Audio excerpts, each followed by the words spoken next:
प्राचीन काल में अमृता नगरी नाम का एक समृद्ध राज्य था, जहां राजा विक्रमसेन और रानी मृगनयनी राज्य करते थे। राजा न्यायप्रिय और वीर थे, जबकि रानी अपनी अद्वितीय सुंदरता और चतुराई के लिए जानी जाती थी। लेकिन इस कहानी में एक ऐसा रहस्य छुपा था जो पूरे राज्य को अंधकार में डालने वाला था। नमस्कार दर्शकों, हर हर महादेव दर्शकों, फिर एक बार आपका स्वागत है हमारे YouTube चैनल पर। इससे पहले कि आप हमारी कहानी में डूबे, हम आपको बता देना चाहते हैं कि गरुड़ पुराण में बताया गया है कि कोई कहानी हो या सीख, पूरी सुननी चाहिए, अन्यथा आप उसके अधूरे ज्ञान के पाप का कारण बनते हैं। दर्शकों, एक विक्रमसेन नाम के राजा थे जो अपनी प्रजा से बहुत प्रेम करते थे और हमेशा उनके हित में निर्णय लेते थे। लेकिन उनकी रानी मृगनयनी को उनका यह व्यवहार पसंद नहीं था, जिससे रानी का मन अक्सर एकाकी रहता था। राजा अपने राजकाज में व्यस्त रहते और रानी अकेलेपन का सामना करती। रानी अक्सर महल के बाहर बने नंदावन में भ्रमण करने जाया करती थी। नंदावन में एक साधु वरुणानंद का आश्रम था। रानी जब पहली बार वहां गई तो साधु ने उनका स्वागत किया और उनसे गहन चर्चा की। साधु की वाणी में ऐसा आकर्षण था कि रानी मंत्र मुग्ध हो गई। रानी मृगनयनी ने बहाने बनाकर साधु के आश्रम जाना शुरू कर दिया। साधु ने उन्हें ध्यान, योग और शास्त्रों का ज्ञान देना शुरू किया, परंतु यह रिश्ता धीरे धीरे शारीरिक आकर्षण में बदलने लगा। साधु की रहस्यमयी आंखें और रानी की अकेली आत्मा के बीच एक ऐसी डोर बंध गई जिसे छिपाना आसान नहीं था। रानी ने इस रिश्ते को राज रखने के लिए बहुत सावधानी बरती। वह साधु से तब मिलती जब राजा दरबार में व्यस्त होते। कभी कभी रात के अंधेरे में भी रानी चुपचाप महल छोड़कर साधु के आश्रम जाती। रानी ने राजा के प्रति अपना व्यवहार ऐसा रखा कि उन्हें कभी शक न हो। वह राजा का पूरा ख्याल रखती, उनसे मधुर बातें करती और उनके हर आदेश का पालन करती। राजा को लगता कि रानी उनसे बहुत प्रेम करती है। साधु वरुणानंद और रानी का यह संबंध अब गुप्त रूप से बढ़ता जा रहा था।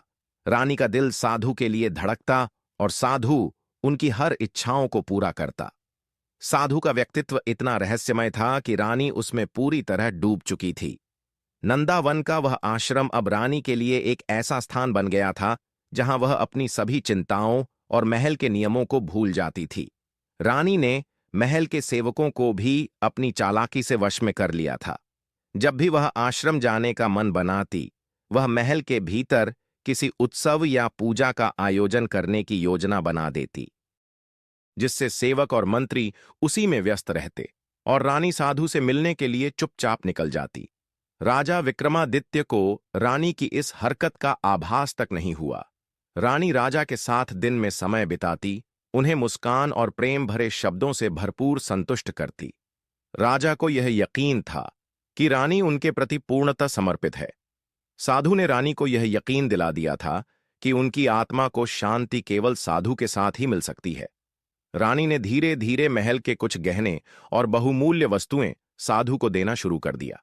वह साधु के लिए अनमोल चीजें लेकर आती और बदले में साधु से मंत्रों और रहस्यमय शक्तियों का ज्ञान प्राप्त करती। साधु ने रानी को यह भी समझा दिया था कि वह एक दिव्य आत्मा है और उनका यह मिलन ईश्वर की योजना का हिस्सा है। रानी ने अब पूरी तरह से साधु पर विश्वास करना शुरू कर दिया था। महल के कुछ पुराने सेवकों ने रानी के व्यवहार में बदलाव महसूस किया, लेकिन रानी इतनी चतुर थी कि उन्होंने हर अफवाह को दबा दिया। उन्होंने उन सेवकों को इनाम और अधिकार देकर अपनी ओर कर लिया। साधु की सहायता से उन्होंने राजा के दरबार में कुछ अपने लोगों को भी नियुक्त करवा दिया। राजा को इसकी भनक तक नहीं थी। रानी, जो अब साधु के प्रति अपने मन और शरीर से पूर्णतः समर्पित हो चुकी थी, इस विचार से सहमत होने लगी। साधु ने धीरे धीरे रानी को समझाया कि यदि वह चाहे तो राजा को पीछे छोड़कर स्वयं राज्य की महारानी बन सकती है। यह विचार रानी के मन में एक चिंगारी की तरह जल उठा। अब रानी के अंदर महत्वाकांक्षा और मोह का संगम हो चुका था। एक दिन साधु ने रानी से कहा, अब समय आ गया है कि मैं महल के भीतर प्रवेश करूं। तुम्हें मेरी शक्ति का अनुभव हर समय होना चाहिए। रानी ने चुपके से साधु को महल के भीतर एक गुप्त स्थान में रहने की अनुमति दे दी। रानी ने महल के पुराने कक्षों में से एक को सजवाया और उसे साधु के रहने योग्य बना दिया। साधु अब महल में छिपकर रहने लगा। लेकिन इस बात का पता केवल रानी और उनकी सबसे विश्वास पात्र दासी को था। साधु ने राजा के दैनिक कार्यों और महल के नियम कानूनों पर गहराई से नजर रखनी शुरू कर दी। साधु ने रानी के माध्यम से राजा विक्रमसेन पर भी अपनी शक्ति का प्रयोग करना शुरू कर दिया। वह रानी को कुछ खास जड़ी बूटियां देता, जिन्हें रानी राजा के भोजन में मिलाकर उन्हें कमजोर करने लगी। राजा को अब अक्सर थकान और बीमारी महसूस होने लगी, लेकिन रानी अपने प्यार भरे व्यवहार से राजा को यह यकीन दिलाती रही कि यह सब राजकाज के अत्यधिक दबाव का नतीजा है। साधु और रानी के बीच अब हर दिन मुलाकात होने लगी। रात के अंधेरे में जब पूरा महल सो रहा होता, तब रानी गुपचुप साधु के कक्ष में जाती। वहां वे दोनों साथ बैठते, कुछ गुप्त योजनाएं बनाते और उनका संबंध और गहरा गया। साधु ने रानी को वचन दिया कि वह उन्हें ऐसी शक्तियां देगा जिससे वह पूरे राज्य की सबसे शक्तिशाली महिला बन जाएंगी। रानी इस मोहक वादे में पूरी तरह फंस चुकी थी। महल के कुछ वफादार मंत्री और सैनिक अब राजा की बिगड़ती स्थिति और रानी के अजीब व्यवहार को लेकर चिंतित होने लगे थे। उन्होंने राजा को सतर्क करने की कोशिश की, लेकिन रानी ने अपनी चतुराई से इन सभी प्रयासों को विफल कर दिया। एक दिन रानी ने दरबार में एक प्रस्ताव रखा कि राजा को अपने स्वास्थ्य के कारण कुछ समय के लिए राज्य के कार्यों से दूर रहना चाहिए। रानी स्वयं राजकाज संभालने का सुझाव देती और राजा, जो अब पूरी तरह से कमजोर हो चुके थे, इस बात से सहमत हो गए। राजा की हालत दिन बदन बिगड़ने लगी, लेकिन किसी को भी संदेह ना हो, साधु ने रानी को यह भी समझाया था कि अगर वह राजा को पूरी तरह से खत्म करना चाहती है तो उसे एक विशेष तंत्र मंत्र का पालन करना होगा, जिसमें राजा की आत्मा रानी और साधु के अधीन आ जाएगा। यह तंत्र रानी को राजकाज की पूरी शक्ति दे देगा। रानी, जो अब अपने विश्वास में पूरी तरह से साधु के साथ थी, यह तंत्र शुरू करने को तैयार थी। लेकिन राजा विक्रमसेन के बारे में अब एक और सत्य सामने आया जो सभी को चौंका देने वाला था। राजा ने अपने सबसे वफादार मंत्री अमृतसेन से कहा, मेरे जीवन की अब कोई उम्मीद नहीं बची, लेकिन मैं चाहता हूं कि यह साजिश पूरी तरह से सामने आए और इसके लिए जो भी कदम उठाना पड़े वह उठाओ। राजा विक्रमसेन ने मंत्री अमृतसेन को आदेश दिया कि वह साधु और रानी की साजिश को उजागर करने के लिए पूरी तरह से तैयार हो। अमृतसेन ने साधु के जाल को तोड़ने की ठानी।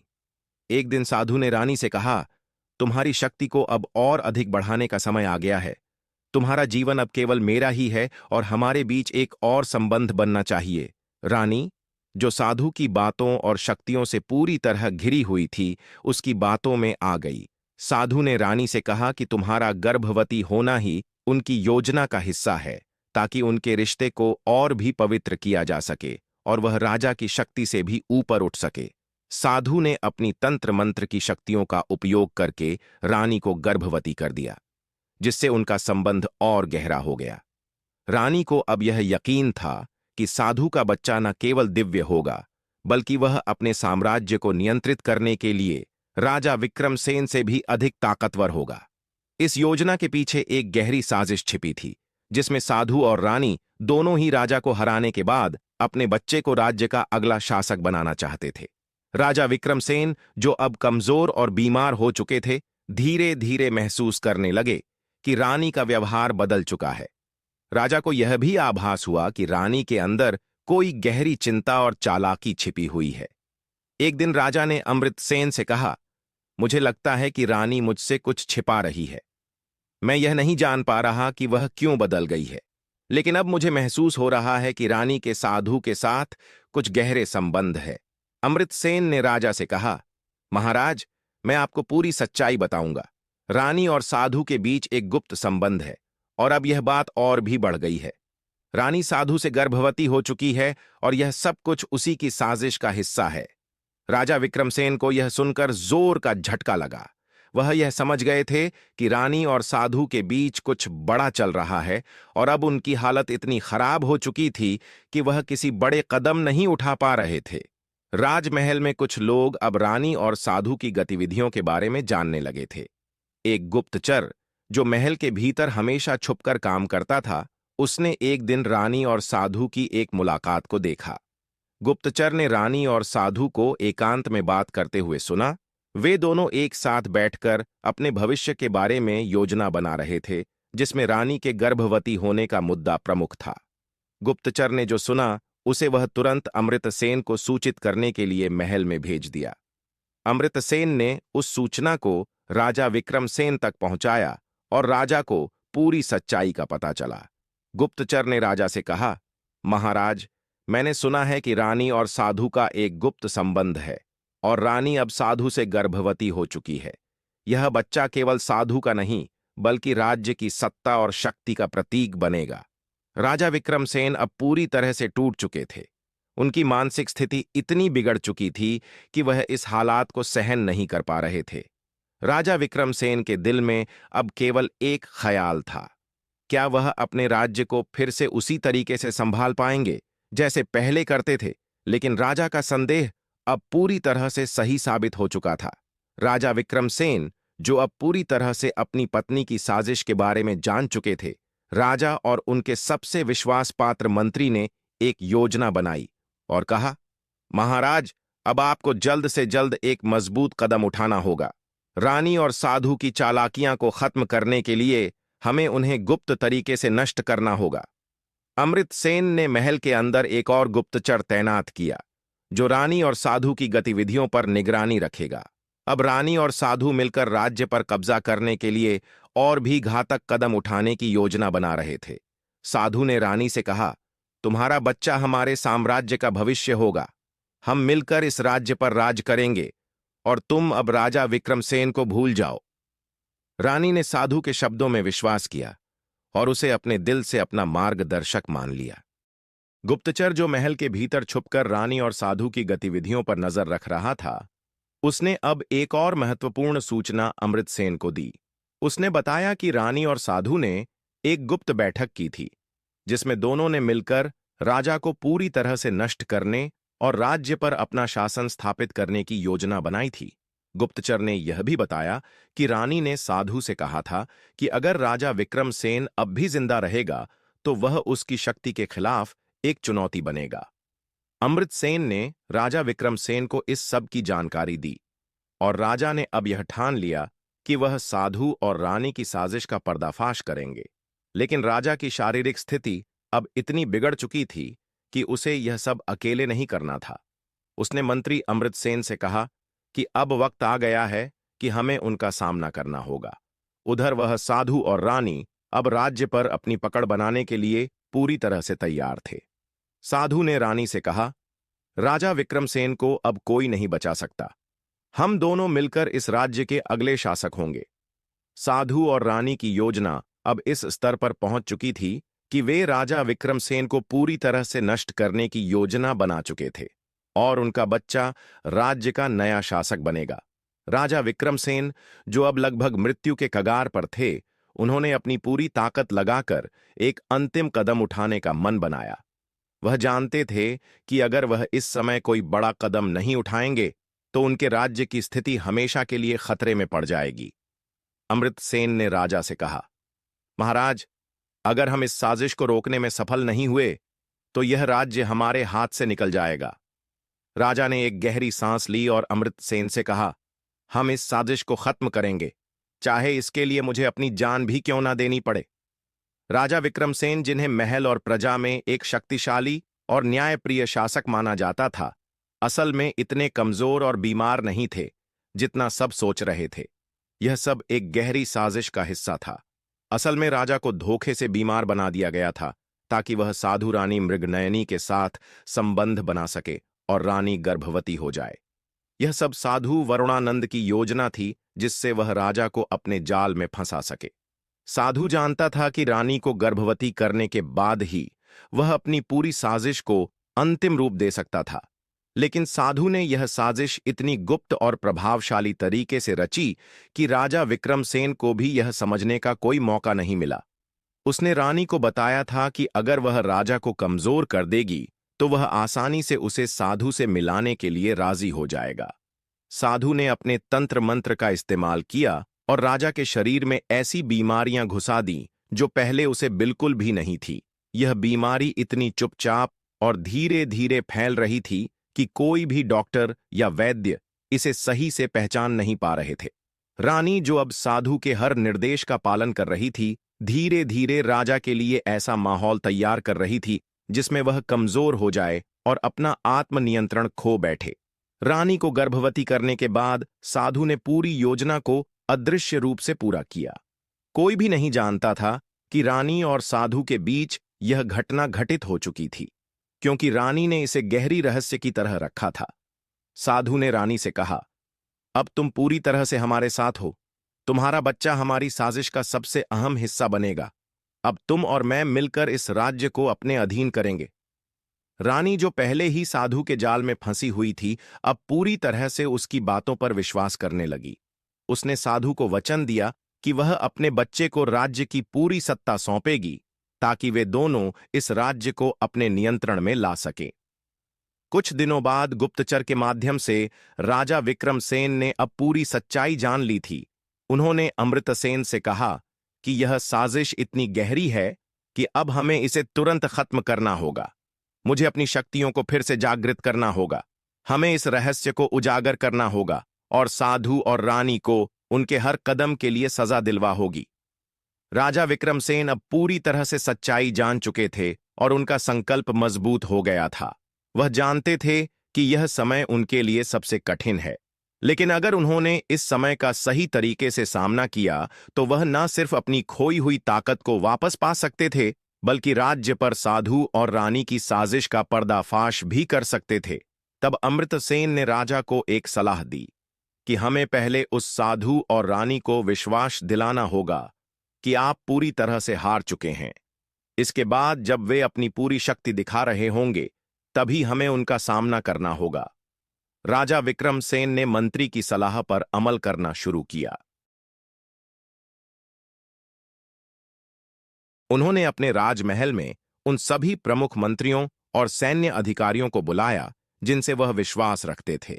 उन्हें यह सूचना दी कि वे राजमहल की सुरक्षा बढ़ा लें और ध्यान रखें कि साधु और रानी के बीच कोई भी संदिग्ध गतिविधि न हो। राजा ने अपने दरबार में एक अफवाह फैलाना शुरू किया कि वह अब अपनी बीमारी से बुरी तरह से जूझ रहे हैं और जल्द ही उनका अंतिम समय आ सकता है। इस अफवाह ने राज्य भर में हलचल मचा दी। राजा विक्रमसेन का यह कदम काफी चतुराई से उठाया गया था। उन्होंने जानबूझकर अपनी स्थिति को कमजोर दिखाया ताकि रानी और साधु यह सोचने लगे कि उनका विजय हासिल करना आसान हो गया है। साधु और रानी अब अपने लक्ष्य के बहुत करीब महसूस करने लगे थे। रानी, जो गर्भवती होने के बाद राजा से पूरी तरह से दूर हो चुकी थी, अब अपनी पूरी ताकत साधु के साथ मिलकर राज्य पर कब्जा करने में लगा रही थी। साधु ने रानी से कहा, अब हम सब कुछ अपनी मुट्ठी में करेंगे। राजा विक्रमसेन की कमजोरी का फायदा उठाने का समय आ गया है। रानी ने साधु के साथ मिलकर राजा के खिलाफ अपनी साजिशों को और बढ़ा दिया। राजा विक्रमसेन ने अपनी पूरी शक्ति छिपाकर एक गुप्त तंत्र का सहारा लिया, जिससे वह अपनी खोई हुई ताकत धीरे धीरे फिर से प्राप्त करने लगे। यह तंत्र साधु और रानी के तंत्र से कहीं अधिक शक्तिशाली था। राजा पहले की तरह शक्तिशाली महसूस करने लगे थे। उनका शरीर पहले जैसा सशक्त हो गया था और उन्होंने खुद को फिर से एक महान योद्धा के रूप में महसूस किया। अब वह अपनी रणनीति को अंतिम रूप देने के लिए तैयार थे। राजा विक्रमसेन ने एक अंतिम सभा बुलवाई। इस सभा में पूरे राज्य के मंत्री, अधिकारी और दरबारी शामिल हुए। रानी और साधु को भी बुलाया गया, लेकिन वे दोनों यह नहीं समझ पा रहे थे कि राजा अचानक इतनी जल्दी स्वस्थ क्यों हो गए हैं।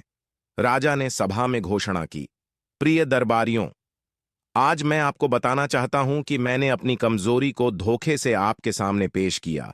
यह सब मेरी साजिश थी ताकि मैं साधु और रानी की चालाकी का पर्दाफाश कर सकूं। सभी लोग स्तब्ध रह गए। राजा ने फिर अपनी पूरी योजना का खुलासा किया। उन्होंने बताया कि साधु और रानी ने एक जटिल साजिश रची थी, जिसमें रानी को गर्भवती करना और राजा को कमजोर करना शामिल था। रानी और साधु की आंखों में अब डर था। उनकी पूरी योजना नष्ट हो चुकी थी। राजा विक्रमसेन ने उन्हें गिरफ्तार करने का आदेश दिया और राज्य के सबसे बड़े जेल में डालने के लिए कहा। रानी और साधु की साजिश अब पूरी तरह से विफल हो चुकी थी। सभी दरबारी राजा की बुद्धिमत्ता और धैर्य की सराहना करने लगे। उन्होंने महसूस किया कि राजा विक्रमसेन ने अपनी शक्ति और साहस को सही समय पर जागृत किया, जिससे वह अपनी राज्य सत्ता को बचा सके।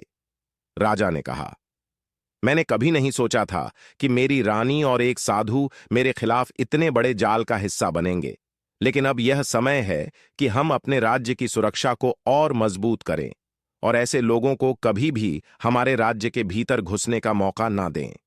राजा विक्रमसेन की महल में उद्घोषणा ने दरबारियों को स्तब्ध कर दिया था। साधु और रानी, जिन्हें अब अपनी साजिश का पर्दाफाश होने का डर था, महल में बुरी तरह से घबराए हुए थे। साधु ने भागने की कोशिश की, लेकिन अमृतसेन और सैनिकों ने उसे पकड़ लिया। रानी भी चुपचाप अपने अपराध स्वीकार नहीं कर पा रही थी। अब वह समझ चुकी थी कि उसे भी राजा के सामने जवाब देना होगा। राजा ने दोनों को सामने लाकर कहा कि तुम दोनों को इसका खामियाजा भुगतना होगा। राजा ने आदेश दिया कि साधु को राज्य के बाहर के जंगल में निर्वासित कर दिया जाए, जहां वह तंत्र मंत्र के प्रयोग से अपनी शक्तियों का कोई उपयोग न कर सके। वहीं रानी को महल में बंदी बना लिया गया, लेकिन उसकी सजा और भी कड़ी थी। उसे अपने कृत्यों के लिए राजा के सामने सार्वजनिक रूप से माफी मांगनी पड़ी। रानी ने अपने कृत्य पर गहरी शर्मिंदगी महसूस की। वह राजा के सामने आई और कहा, महाराज, मैंने आपकी उपेक्षा की और साधु के जाल में फंसकर राज्य के खिलाफ साजिश रच डाली। मैं अब समझ चुकी हूं कि यह मेरी सबसे बड़ी भूल थी। कृपया मुझे मेरी गलती का प्रायश्चित करने का अवसर दें। राजा विक्रमसेन, जो अब पहले से कहीं ज्यादा समझदार और धैर्यवान हो चुके थे, उन्होंने रानी को क्षमा करने का निर्णय लिया। हालांकि रानी की सजा यह थी कि उसे पूरी तरह से तंत्र मंत्र से दूर रखा जाएगा और उसे राज्य की महिलाओं को शिक्षा देने का काम सौंपा जाएगा, ताकि वह अपनी गलतियों से सीखे और राज्य की भलाई में योगदान कर सके। राजा ने कहा, तुमसे बड़ी भूल हुई है, लेकिन अब तो तुम्हारे पास एक अवसर है अपनी स्थिति को सुधारने का। मैं तुमसे उम्मीद करता हूं कि तुम इस राज्य की महिलाओं के लिए कुछ अच्छा करोगी। साधु वरुणानंद को निष्कासित कर दिया गया था। वह सजा को अपनी हार मानकर स्वीकार कर चुका था, लेकिन वह जानता था कि वह कभी भी वापस अपनी शक्तियों को प्राप्त नहीं कर सकता था। उसकी शक्ति, जो कभी राजा विक्रमसेन को कमजोर करने में सक्षम थी, अब उसके लिए एक बोझ बन चुकी थी। साधु ने जंगल में अकेले रहने का फैसला किया। अब वह सिर्फ अपनी पुरानी गलतियों और जादू टोने पर पछतावा करता था, क्योंकि उसे यह समझ में आ गया था कि वह अपनी असली शक्ति, जो उसने कभी सच्चे मार्ग पर चलने में लगाई थी, उन्हें खो चुका था। राजा विक्रमसेन ने अपनी ताकत फिर से प्राप्त कर ली थी और राज्य में शांति और समृद्धि लाने के लिए कई सुधारात्मक कदम उठाए। वह जानते थे कि राज्य को फिर से एकजुट करने और प्रजा का विश्वास बहाल करने के लिए उसे अपने दिल से लोगों के साथ खड़ा होना होगा। राजा ने अमृतसेन को बुलाकर कहा, हमने अपनी सबसे बड़ी साजिश को नष्ट किया, लेकिन अब हमें आगे बढ़कर राज्य को सुधारने के लिए एक नई शुरुआत करनी होगी। हमें प्रजा के साथ पुनः संपर्क बनाना होगा और यह सुनिश्चित करना होगा कि कोई भी फिर से हमारी कमजोरियों का फायदा ना उठा सके। अमृतसेन ने सिर झुकाकर कहा, महाराज, आपकी ताकत और बुद्धिमत्ता ने राज्य को बचाया है। हम सब मिलकर राज्य में एक नई उम्मीद और दिशा देंगे। रानी मृगनयनी, जो पहले ही अपनी गलती पर पछता रही थी, अब महल में एक नई भूमिका निभा रही थी। उसने महिलाओं को शिक्षा देने का काम शुरू किया और समय के साथ उसने यह समझा कि अपनी शक्ति का सही उपयोग करना कितना महत्वपूर्ण है। वह अब अपनी गलती से सीख रही थी। राजा विक्रमसेन ने एक न्यायप्रिय राजा के रूप में राज्य को फिर से समृद्ध किया और अपने प्रजा के लिए एक आदर्श बन गए। दर्शकों, तो बताइए आपको हमारी ये कहानी कैसी लगी? अपनी राय कमेंट बॉक्स में जरूर साझा कीजिए, जिससे हम और ऐसी ही ज्ञानवर्धक और शिक्षाप्रद कहानी आप तक पहुंचा सके। आपकी राय हमारे लिए बहुत अनमोल है। अगर आपको हमारी ये वीडियो पसंद आई हो तो वीडियो को लाइक करें और चैनल को सब्सक्राइब करें। फिर मिलते हैं एक नई कहानी के साथ। धन्यवाद। जय श्री राम।